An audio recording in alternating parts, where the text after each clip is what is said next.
Welcome to Module 2 in our Affiliate Marketing course. Now it's time to take a look at niches and products. So what is a niche anyway? A niche is a group of people with something in common. That's as simple as it is, a group of people who have something in common. That could be a common need or it could be a common interest, and we're going to see some examples of both of those in just a few minutes. Or it could be a common region or part of the world or part of the country. Some examples of niches include the how-to market. Now, the how-to market is huge, and it's full of niches. For example, people want to know how to build a blog. They want to know how to succeed with affiliate marketing. They want to know how to lose 20 pounds or find their perfect match. All of these are extremely profitable niches. Common interests can include things like how to do CrossFit, which is a style of exercise. How to do cross stitch, which is something completely different. How to be more productive in their work life or at home, and how to balance their budget. Each one of these things, all four of these, each one by themselves is a really profitable niche.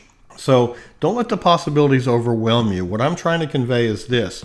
Niches are easy to find and they're easy to evaluate. And I'm going to show you in just a moment how to evaluate a niche before you consider spending time or money trying to market to it. The key here is to find a group of people with something in common so you can speak to them in their language and offer your product or service. So let's talk about choosing a profitable niche. How do you do that? There really are 3 steps to doing this. Number 1, you want to find a large niche. Now, it doesn't have to be 50 million people, but it needs to be large enough to support you. The niche must be large so there are plenty of buyers. You don't want to be chasing down the only 3 people on the planet who really need what you have to offer.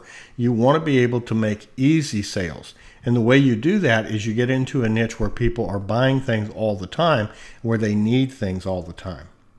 Number 2, you want to make sure that you're approaching proven buyers. This is very, very important. You want to know in advance that people are buying things in this niche, and here's the qualifier, on the internet.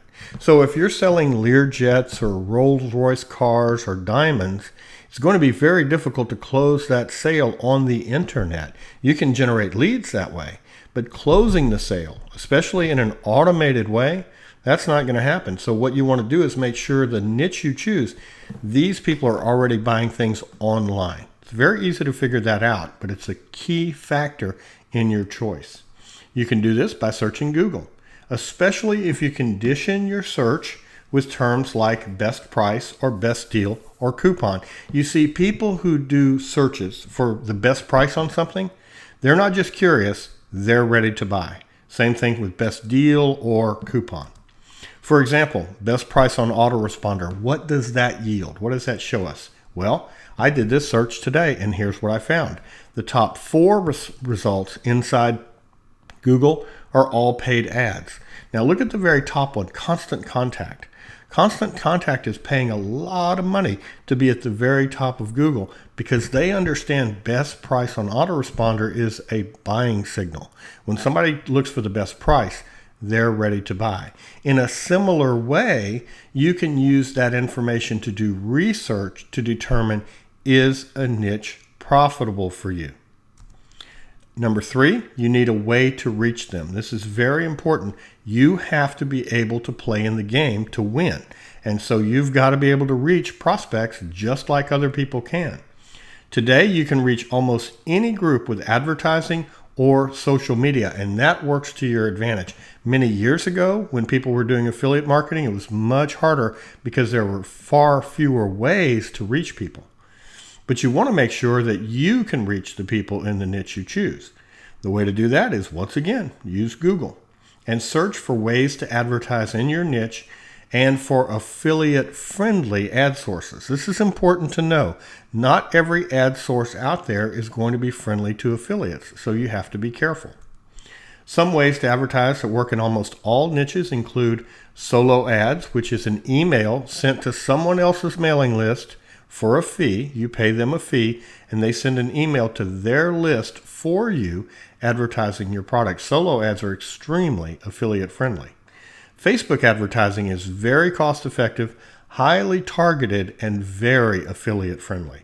So that's a great place to start if you're just beginning, because what Facebook can do is help you drill down to find just the people who are very interested in your product, and then you can advertise to them. Ads on niche blogs work very, very well. You know, there are blogs about everything now, right? And so these blogs, many of them are supported by ads that are placed on those. And there are entire websites like buysellads.com that exist to do nothing but place ads on these niche blogs. So if you're in the survival niche, for example, and you're selling a particular survival type product, you can target your ad only to blogs about survival. Other examples are pop under advertising, which is just a little graphic ad that pops up under a website when a person visits them. You've seen these before. They can be very effective and they're very low cost. CPV advertising, which means cost per view, you only pay when your ad is viewed, can be effective. And native advertising is highly effective for affiliates. Now, native advertising, you've seen this even if you don't know to call it native advertising. These are the little ads that show up on almost all blogs now that say you may also be interested in this. And sometimes they have little images with them and you click them and it goes to a story or it goes to an offer. You as an affiliate can buy native advertising and target it only to the blogs or websites that you're interested in. The key is this. You want to find people who are already interested in what your product can do. This is so important. I can't emphasize it too much. You want to find people who are already interested in what your product can do for them and then offer it to them. Instead of going to a broad audience of 50 million people and trying to work up interest in solving a particular problem, you want to offer your product to people who already have the problem. And if you use the methods we just talked about, you'll find those people quite easily.